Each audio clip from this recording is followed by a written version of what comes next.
ഏറ്റവും പ്രധാനപ്പെട്ട രണ്ട് പേരുകളായിരുന്നു കടകംപള്ളി സുരേന്ദ്രനും അതുപോലെ അപ്പോഴത്തെ ദേവസ്വം ബോർഡ് പ്രസിഡന്റ് പ്രശാന്തും. ആ രണ്ടുപേരെയും SIT നിരവധി തവണ ചോദ്യം ചെയ്തു. എല്ലാവിധ തെളിവുകളും കടകംപള്ളി സുരേന്ദ്രനും പ്രശാന്തിനുമെതിരെ ഉണ്ടായിട്ടും SIT അവരെ അറസ്റ്റ് ചെയ്യാൻ തയ്യാറായില്ല. എന്നാൽ തന്ത്രിയെ ഇപ്പോൾ അറസ്റ്റ് ചെയ്തിരിക്കുന്നു. തന്ത്രി ക്ഷേത്രത്തിലെ എല്ലാ വസ്തുക്കളുടെയും കസ്റ്റോഡിയൻ അല്ല, അത് ദേവസ്വം ബോർഡാണ്. തന്ത്രി അവിടുത്തെ ആചാരങ്ങളും അനുഷ്ഠാനങ്ങളും സംരക്ഷിക്കാൻ വേണ്ടിയിട്ട് മാത്രമാണ് അദ്ദേഹത്തിനുള്ള അധികാരം. അവിടെ പൂജ എങ്ങനെ വേണം, അവിടുത്തെ കാര്യങ്ങളിൽ എന്തൊക്കെ മാറ്റം വരുത്തണം, സമയം എങ്ങനെയായിരിക്കണം, അതിനപ്പുറത്ത് ദേവസ്വം ഭണ്ഡാരം സൂക്ഷിക്കാനുള്ള ഒരു അധികാരവും തന്ത്രിക്കില്ല. അതിന്റെ മുഴുവൻ കസ്റ്റോഡിയനും ദേവസ്വം ബോർഡ് തന്നെയാണ്. ഇവിടെ റിമാൻഡ് റിപ്പോർട്ടിൽ പറഞ്ഞിരിക്കുന്നത് തന്ത്രി ആചാര ലംഘനം നടത്തിയെന്നാണ്. ആചാര ലംഘനം നടത്തിയിട്ട് കേസെടുക്കുകയാണെങ്കിൽ ആദ്യം പിണറായി വിജയനെതിരെയാണ് കേസെടുക്കുന്നത്. ഇവിടെ എത്രയോ ആചാര ലംഘനം അദ്ദേഹം തന്നെ നേരിട്ട് നടത്തിയിട്ടുണ്ട്. ശബരിമലയിലെ ഏറ്റവും വലിയ ആചാര ലംഘനം അദ്ദേഹം തന്നെയാണ് നടത്തിയത്. അവിശ്വാസികളായിട്ടുള്ള ആക്ടിവിസ്റ്റുകളെ കൊണ്ടുവന്ന് 18-ാം പടി ചവിട്ടിച്ച് ഞങ്ങളൊരു നവോത്ഥാനം ഉണ്ടാക്കിയെന്ന് ഓപ്പണായി സമ്മതിച്ച മുഖ്യമന്ത്രിയാണ് കേരളം ഭരിക്കുന്നത്. ആചാര ലംഘനത്തിന് IPC-യിലോ അല്ലെങ്കിൽ ഇപ്പോഴത്തെ പുതിയ നിയമസംഹിതയിലോ എന്താ കേസുള്ളത്? 120B നിങ്ങൾ എടുത്തിരിക്കുന്നു, അതാണ് ചോദ്യം. ഞങ്ങൾക്ക് ഇപ്പോൾ തന്ത്രി അറസ്റ്റ് ചെയ്തതിലോ അതിന്റെ കക്ഷിയാരൊന്നും ഞങ്ങളില്ല. തന്ത്രി അറസ്റ്റ് ചെയ്ത് അദ്ദേഹത്തിന്റെ സബ്സ്റ്റൻസ് ഉണ്ടെങ്കിൽ നിങ്ങൾക്ക് നടപടിയായിട്ട് മുമ്പോട്ട് പോവാം, കോടതിയാണ് പറയുന്നത്. പക്ഷെ 120B എങ്ങനെയാണ് നിങ്ങൾ തന്ത്രിയുടെ പേരിൽ എടുക്കുന്നത്? 120B ഗൂഢാലോചന എടുക്കുമ്പോൾ എന്താ മോട്ടീവ്? തന്ത്രിക്ക് ഇതിന് ഒരു സാമ്പത്തിക സഹായം ലഭിച്ചോ എന്ന് റിമാൻഡ് റിപ്പോർട്ടിൽ ഇല്ല.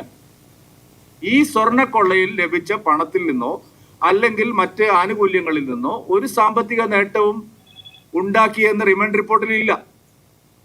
ആചാരങ്ങളുടെ കാര്യം മാത്രമാണ് റിമാൻഡ് റിപ്പോർട്ടിൽ പറയുന്നത്. അപ്പൊ അവിടെ ഒരു സംശയം സ്വാഭാവികമാണ്.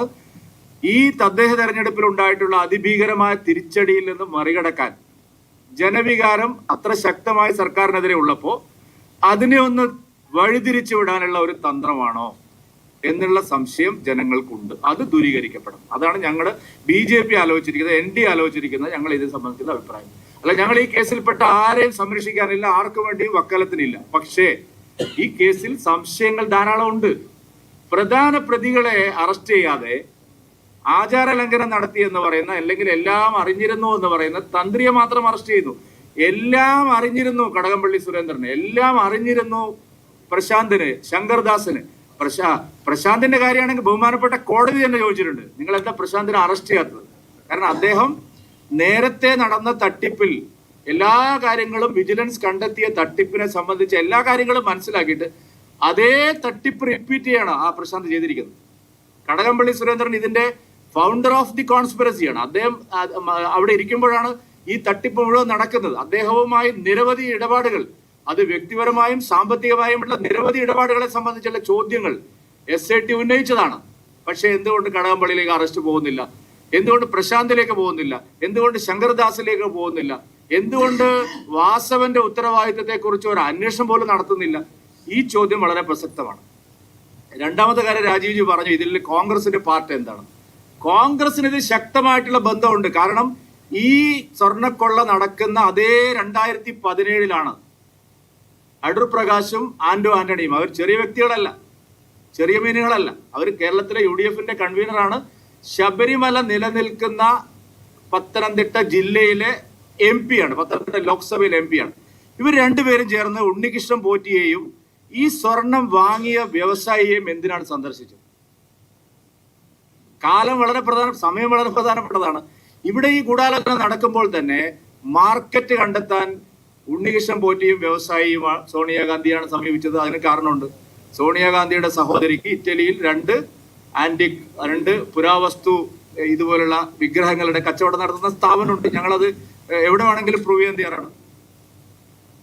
പ്രസാദം കൊടുക്കാനാണെങ്കിൽ ഉണ്ണികൃഷ്ണൻ പോറ്റി പോട്ടെ, ഈ വ്യവസായിക്ക് എന്താ പ്രസാദം മന്ത്രച്ചരട് കെട്ടിക്കാനായില്ല? അപ്പൊ എന്തിന് വ്യവസായിയെ കൂട്ടിക്കൊണ്ടുപോയി?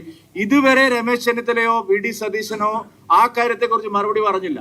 കാരണം ഈ വിവാദം പബ്ലിക് ഡൊമൈനിൽ കൊണ്ടുവന്നത് ശ്രീമാൻ രമേശ് ചെന്നിത്തലയാണ്. അദ്ദേഹത്തോടാണ് വ്യവസായി പറഞ്ഞിരിക്കുന്നത് 10,000-10,000 കോടിയുടെ ഇടപാട് നടന്നിരിക്കുന്നു. ഇത് പുരാവസ്തു കച്ചവടമാണ് നടന്നിരിക്കുന്നത്. ഇത് ഒറിജിനൽ ഗോൾഡിന്റെ വിലയുമായി ബന്ധപ്പെട്ട ഒരു അഴിമതിയല്ല.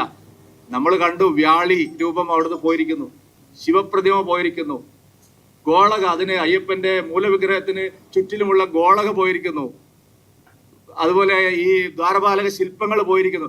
അപ്പൊ ഇതൊരു വിഗ്രഹ കച്ചവടമായിട്ടാണ് നടന്നിരിക്കുന്നത്. BJP പറഞ്ഞതല്ല. ബഹുമാനപ്പെട്ട കേരള ഹൈക്കോടതി ഈ കേസ് ആരംഭിച്ച് 2 ആഴ്ചക്കുള്ളിൽ പറഞ്ഞിരിക്കുന്നു, അന്താരാഷ്ട്ര തലത്തിൽ കുപ്രസിദ്ധരായിട്ടുള്ള വിഗ്രഹ മോഷ്ടാക്കൾ നടത്തിയതുപോലുള്ള തട്ടിപ്പാണ്, അഴിമതിയാണ് ഇവിടെ നടന്നിരിക്കുന്നത്. ബഹുമാനപ്പെട്ട കേരള ഹൈക്കോടതി പറഞ്ഞതാണ്. എന്തുകൊണ്ട് SIT ആ നിലയിൽ അന്വേഷിക്കുന്നില്ല? എന്തുകൊണ്ട് അടൂർ പ്രകാശിനെയോ ആന്റോ ആന്റണി ചോദ്യം ചെയ്യുന്നില്ല?